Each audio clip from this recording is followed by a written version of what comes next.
Assalamualaikum warahmatullahi wabarakatuh. Salam budaya. Halo kerabat Nusantara. Berjumpa lagi dengan saya Firman dan Purwaji. Pak Purwaji.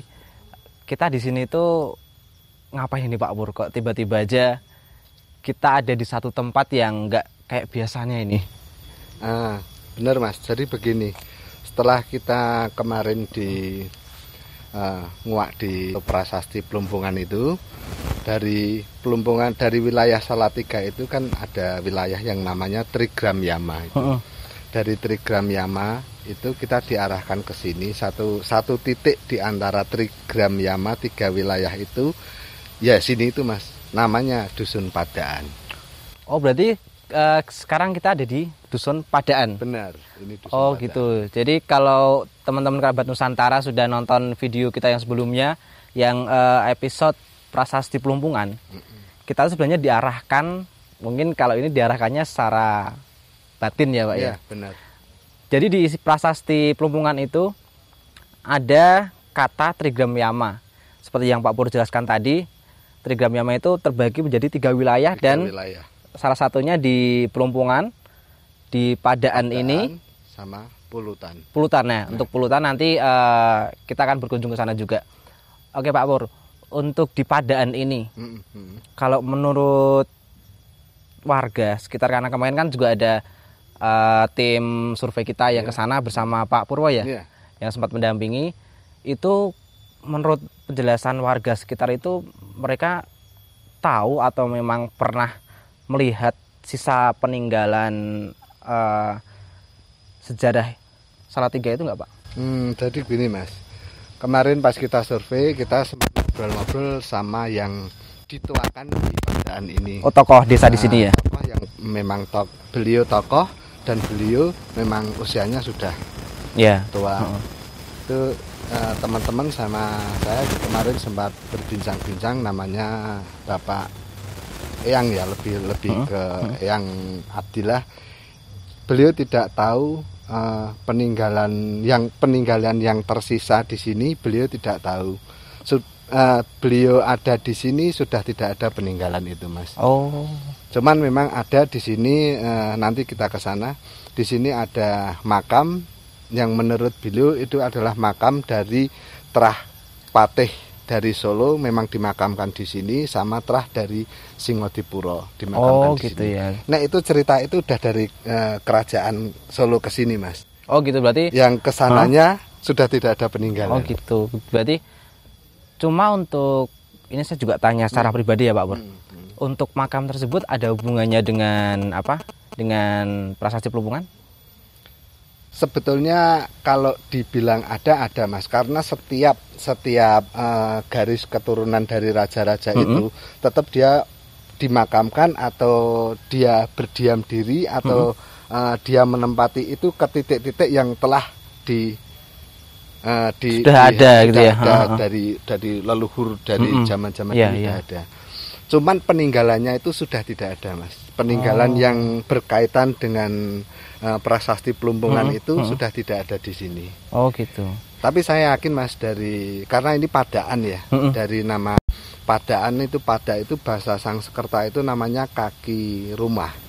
Pada itu kaki rumah. Itu Padaan, saya yakin itu berasal dari Padaan. Padaan itu berasal dari Padaan. Padaan itu berasal dari pada gitu. Itu kaki rumah. Menurut saya itu sebetulnya bukan kaki rumah. Memang namanya Yoni itu mirip kaki rumah itu zaman dulu namanya ompak Mas. Ompak. Ompak itu saya yakin di sini sebetulnya dulu ada Yoninya Mas. Mungkin secara nyata dulu ada ya Pak ya. Cuma karena mungkin ada satu sebab yang mungkin kita juga nggak paham. Karena saya juga sempat dengar isu yang beredar itu dulu mungkin di sini tuh ada, tapi yang beredar sudah sudah dihancurkan warga yang zaman dulu itu. Karena mungkin dianggap, karena itu tuh pemujaan dan lain dianggap mungkin bukan keyakinan bertentangan lalu dihancurkan. Untuk sisanya seperti apa dan letaknya di mana, banyak warga yang nggak tahu karena mungkin itu udah dulu banget, dan warga-warga yang keturunan yang sekarang mungkin nggak paham ya Pak ya. Jadi kerabat Nusantara, kalau teman-teman juga paham soal asal-usul Salatiga mengenai apa trigram yama itu memang ada di Hampra, Pelumpungan, lalu Padaan dan Praktaha. Dan untuk saat ini memang kita sudah berada di Padaan. Kita sudah menggali secara survei kemarin kalau ternyata di sini memang sudah nggak ada peninggalannya, tapi barangkali nanti Pak Purwo akan ngajak kita atau akan coba eksplor di sekitar sini energi yang mungkin berhubungan dengan bisa dibilang apa ya Pak ya, yang mungkin masih berhubungan erat atau sisa energi ya yang dari zaman dulu ada di titik mana. Nanti kita coba akan ekspor ke sana bersama Pak Purwo. Dan mungkin perlu teman-teman tahu juga di wilayah Padaan ini masih Salatiga ya Pak ya. Dulu masih wilayah Salatiga ya. Trigram Yama itu nek sekarang pemerintah sekarang sini udah masuk Kabupaten Semarang ya. Kabupaten Semarang. Waktu dulu masih di Praktaha itu. Praktaha itu sebelum Padaan. Dan ini juga saya sempat baca di artikel sih Pak Pur. Kalau apa menurut kita mengacunya kepada prasasti Pelumpungan, itu memang Trigram Yama itu adalah kalau secara bahasa ini Sanskerta bukan Pak ya untuk Praktaha, itu Sanskerta ya. Kalau untuk kita mengacunya dengan prasasti Pelumpungan, itu Trigram Yama adalah di Hampra, Praktaha atau Padaan di sini, lalu di Puhunan atau Pulutan. Tetapi saya juga pernah baca artikel itu ada satu prasasti di kalau nggak salah di daerah Magelang Utara Pak, itu prasasti Mintiosih kalau nggak salah Pak. Itu prasastinya berwujud tembaga. Itu juga menyinggung kata Hampran di situ. Cuma untuk daerah mungkin kekuasaan Raja Banu. Raja Banu itu justru ada 4. Ada Hampran, lalu Praktaha di Padaan ini, Pulutan atau Puhunan, lalu ada satu lagi di Sugihan Pak.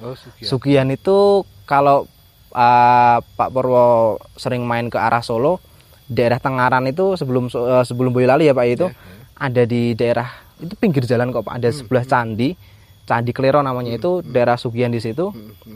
Mungkin barangkali nanti kita harus pelajari lebih lanjut kalau gini. Ya, dan kita akan ke sana mungkin untuk karena ini kan juga demi kita menguak asal-usul Salatiga. Bagaimana kita mencari puzzle yang hilang, kita membuat satu kesatuan lagi biar nantinya juga kita mendapat satu hal yang baru. Yang utuh, betul. Itu harapan kita. Ya, harapan kita. Oke Pak Pur, setelah ini kita mau ke mana ini Pak?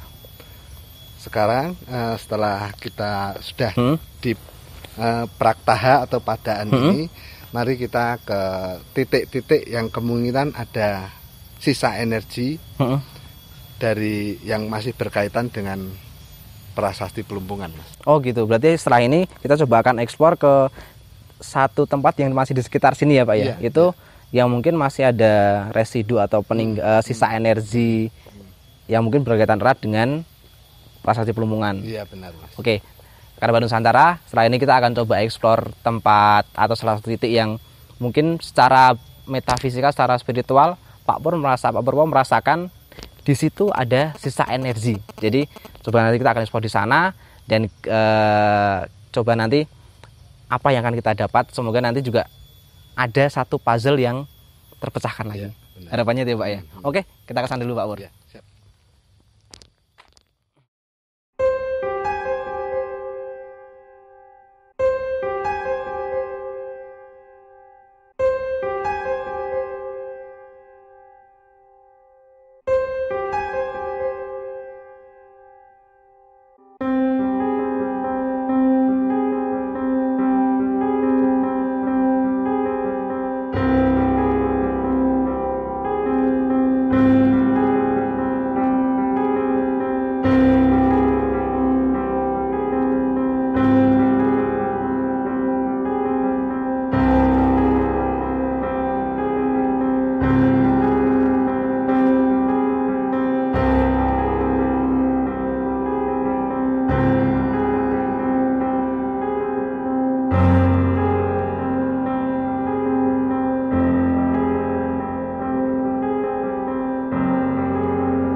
Halo kerabat Nusantara.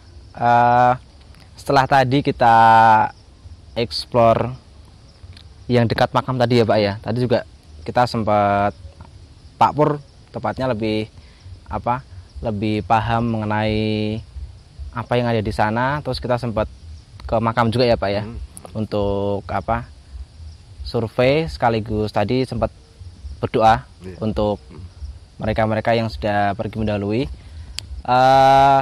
Tadi di sesi setelah kita ke makam, Pak Pur mendapat ya tadi ada yang masuk kayak flashback gitu Mas ya.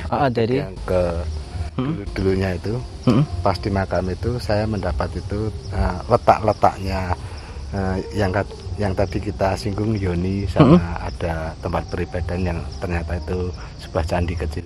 Oh gitu. Jadi tadi setelah dari makam Pak Pur sempat dapat gambaran ya.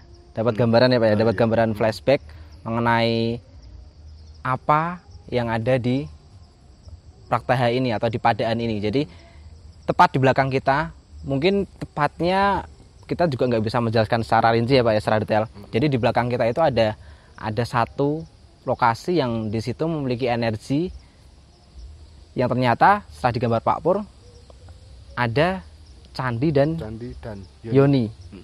Oke, mungkin teman-teman kerabat Nusantara penasaran Pak.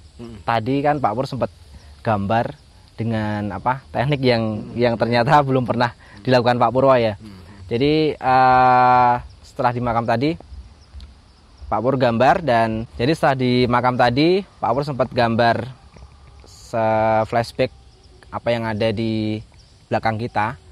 Mungkin bisa ditunjukkan teman-teman kerabat Nusantara Pak, gambar yang dihasilkan seperti apa. Jadi ini yang digambar Pak Purwo di sesi setelah di makam tadi. Mungkin nanti lebih jelasnya kita akan shoot gambar ini biar teman-teman tahu detailnya. Kalau boleh dijelaskan Pak sebelum ke detail gambarnya, ini teknik apa Pak, kok saya baru lihat teknik semacam ini gitu? Sebetulnya kalau dinamakan teknik apa saya nggak tahu karena nggak ada pelajaran seperti ya, anggap aja teknik ngawur gitu. Teknik ngawur ya. Jadi itu pakai apa item-itemnya ini Pak? Ini kayak semacam konte tapi bubuk Mas. Oh bubuk. Itu tapi saya pakainya pakai oyan. Oyan itu arang zaman dulu. Oh, itu yang yang bikin hitam-hitam ini oyannya itu ya Pak ya. Oh gitu. Oke, langsung aja. Jadi apa yang Pak Pur gambar ini adalah flashback dari apa yang di belakang kita. Jadi karena situs atau mungkin peninggal yang ada di sini itu nggak pernah ditemukan, atau orang juga nggak tahu tepatnya di mana, yang ternyata berhubungan erat dengan Plumpungan ya Pak ya, dengan Trigram Yama tadi ternyata di sini ada. Walaupun akhirnya kita harus menggali hal tersebut secara metafisika. Iya, benar. Kalau boleh tanya Pak Pur, yang digambar Pak Pur itu apa? Yang tadi saya singgung itu, ini adalah Yoni Mas. Yoni. Nah, Yoni itu sebetulnya adalah pralambang dari rahim, tapi lebih ke ibu bumi Mas. Kalau itu diperlambangkan ke rahim wanita, makanya setiap Yoni itu ada kayak macam lubangnya itu dianggap rahimnya, terus jalannya yang ke sana itu. Oh, karena itu Pak ya, karena ada istilah juga lingga Yoni. Lingga itu laki-lakinya ya Pak ya. Lingga itu laki-lakinya. Yoni itu adalah perempuannya, ibunya. Perlambangan ibu ya. Waktu itu zaman-zamannya itu era Raja Banu Mas, itu kan lebih Hindunya lebih kuat ya. Meskipun itu ada peralihan Hindu Buddha, tapi Hindunya lebih kuat, dan Hindu itu lebih ke ibu. Nah, makanya disimbolkan ke Yoninya. Ini adalah Yoninya. Sedang ini ada tempat ibadahnya yang berupa candi. Letaknya ini di sebelah kanannya candi Mas. Sebelah kanannya candi. Kira-kira di situ. Itu ada candinya, terus sebelah sananya itu ada Yoninya. Yoninya ini menghadap ke Merbabu sana. Oh, jadi kerabat Nusantara, jadi arah sebelah depan kita ya Pak ya, itu Gunung Merbabu. Jadi seperti disampaikan Pak Purwo, candi candi ini Pak ya, itu menghadap ke arah Merbabu. Ini sebelah kanannya Mas. Gitu. Letaknya sekitar situ Mas. Berarti mungkin ini Pak ya, karena kenapa juga orang-orang zaman dulu itu memilih tempat yang biar bisa dibilang, kalau saya pribadi kok ini terpencil sekali dan ini tempat yang ini tinggi Pak ya, dataran tinggi. Iya, dataran tinggi dan dataran bagus ini sebenarnya Pak. Sekarang kan ini pohon-pohon karet Mas ya. Kalau dulu kan enggak, ini lebih ke kayak gumuk, tahu Mas? Gumuk itu. Nah itu memang di atasnya itu ada candinya ini dan di sebelahnya ada yoninya ini. Oh dulu ininya rata Pak ya? Nah, rata memang dibangun untuk tempat peribadahan ini. Oh gitu. Berarti pun juga ini sudah berubah total karena mungkin kondisi alam ya Pak ya? Iya mungkin karena kondisi alam atau karena ya yang jelas itu kan udah lama sekali Mas. Sempat merbabu itu meletus itu kan efeknya juga sama. Mungkin batu-batu itu kan juga dari merbabu juga. Bisa juga ya Pak ya, bener-bener. Cuma itu batu yang ada di sana itu bukan ya Pak? Itu bukan. Itu bukan. Maksudnya bukan berhubungan dengan bukan ya, karena mungkin entah ini masih akhirnya tertimbun tanah karena efek kemungkinan alam tanah atau kemungkinan faktor apa ya kita belum tahu. Karena juga keterbatasan kita nggak mungkin juga nantinya menggali tanah juga nggak mungkin ya Pak, karena juga ini belum tentu masih ada di situ karena isu yang di lain tempat itu ada yang bilang kalau dulu pernah ada beberapa batu yang mungkin batu andesit atau batu candi ya Pak ya, itu ada lalu dihancurkan warga. Bahkan ada yang sampai bilang itu dipakai pondasi rumah Pak. Nah itulah ya. Sayang sekali ya Pak ya Pur ya. Akhirnya kita harus mencari puzzle yang hilang itu. Betul. Dan ya sebenarnya kalau bahasa Jawanya eman-eman banget karena ini peninggalan leluhur yang sebenarnya harus kita uri-uri agar nanti kita sebagai generasi penerus pun juga nantinya bisa mengetahui. Iya. Karena sejarah itu adalah tonggak untuk bangsa yang besar. Bangsa yang besar tidak seperti pepatah mengatakan, para bijak mengatakan, bangsa yang besar itu tidak boleh melupakan sejarah. Ya, betul sekali Pak. Oke Pak Purwo, setelah paling enggak gini sedikit ada pelengkap dari puzzle yang hilang. Ternyata apa yang tidak pernah kita ketahui di sisa situs di sini di Padaan ini yang berhubungan erat dengan Trigram Yama, ternyata melalui metafisika paling nggak kita bisa tahu gambarannya. Di sini pernah ada satu candi dan yoni yang sangat berhubungan erat kan, dan memang ya Pak ya berhubungan erat dengan Trigram Yama dan asal usul Salatiga. Berarti hampir sama ya Pak ya. Fungsinya untuk ibadah. Ibadah.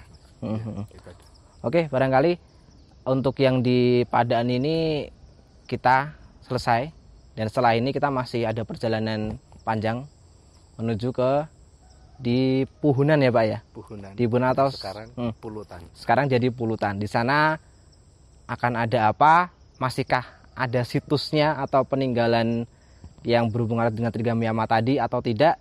Kita ke sana. Oke? Jangan beranjak.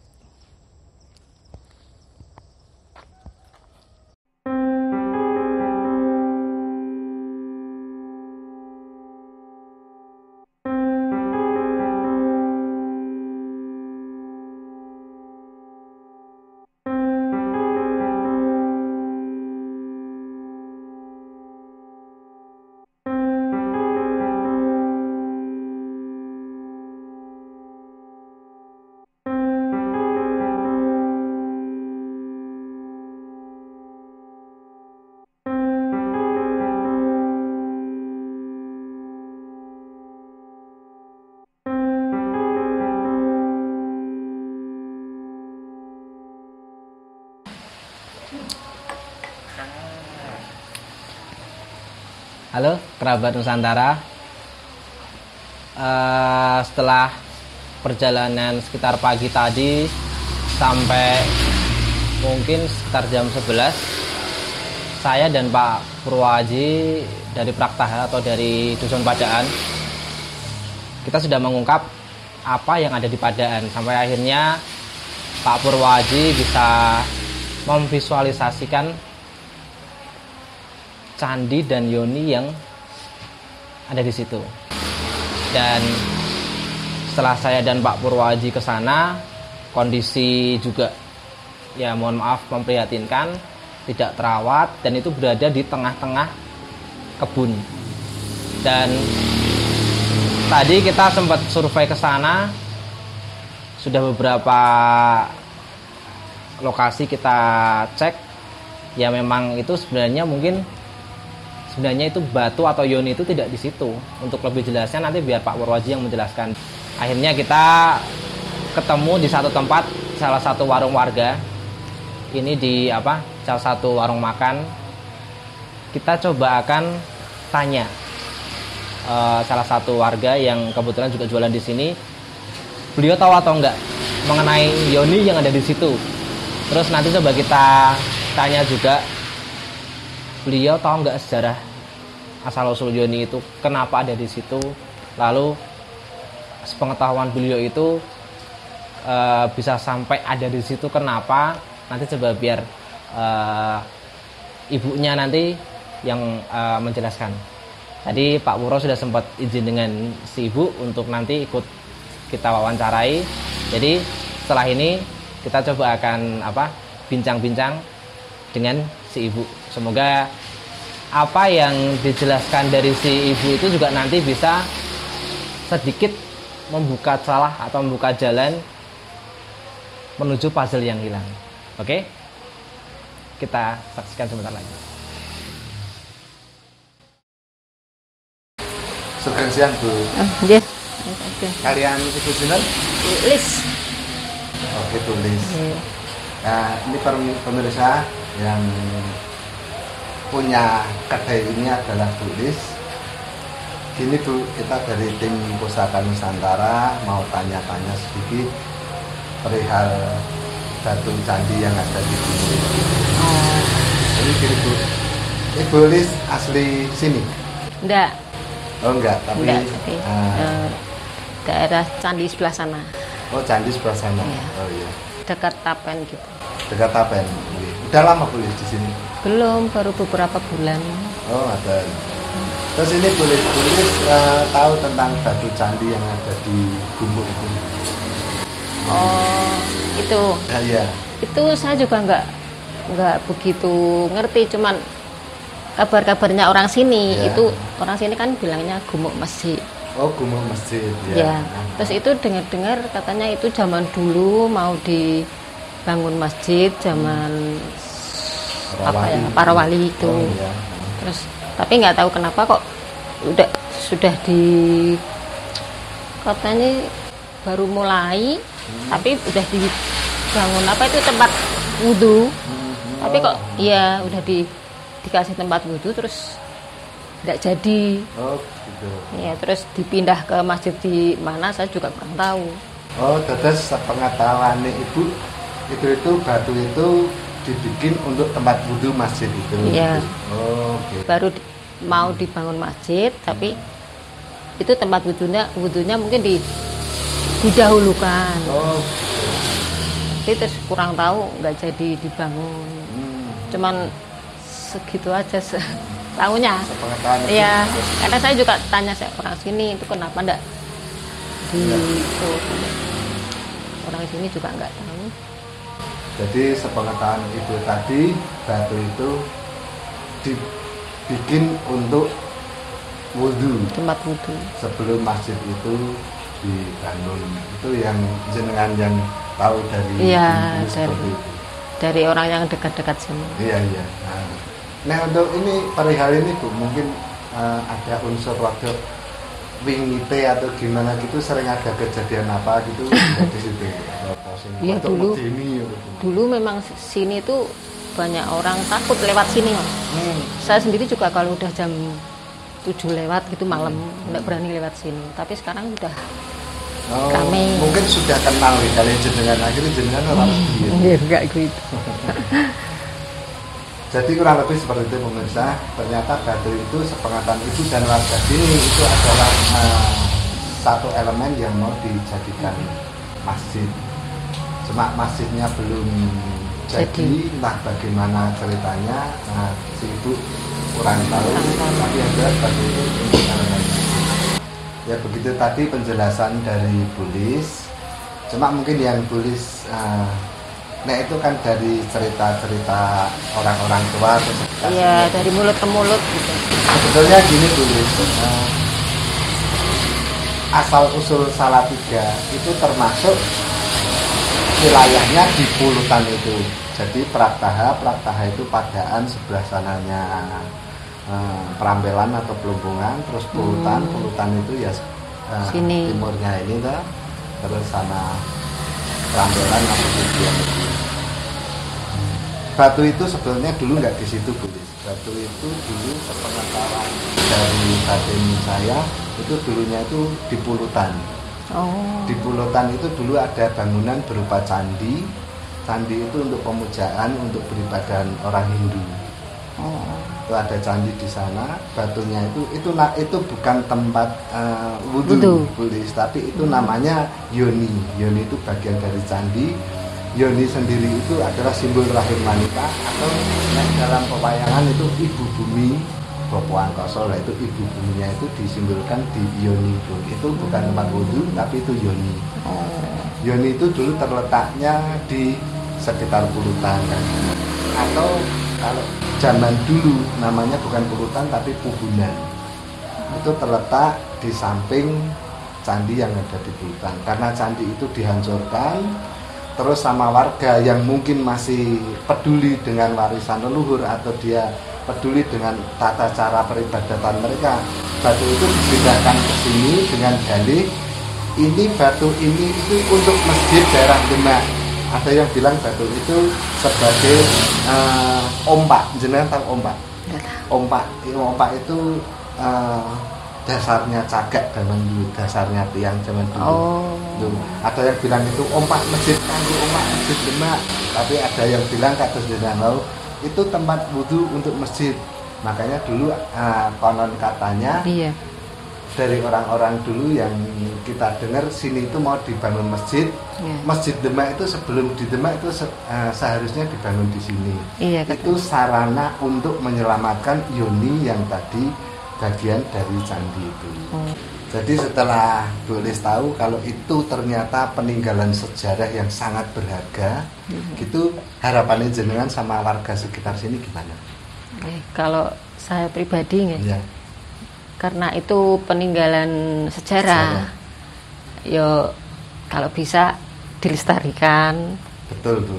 Harus toh nggih.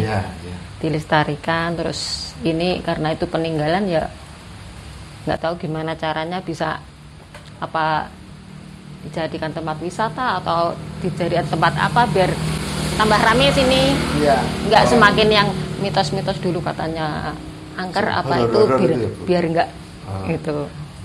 Oke Bu, kami dari tim Pusaka Ekspedisi Pusaka Nusantara mengucapkan terima kasih sekali atas keramah taman Ibu. Lah aku nunut kene wae, nunut kene dijadiin kopi aku ora penak lho jadi.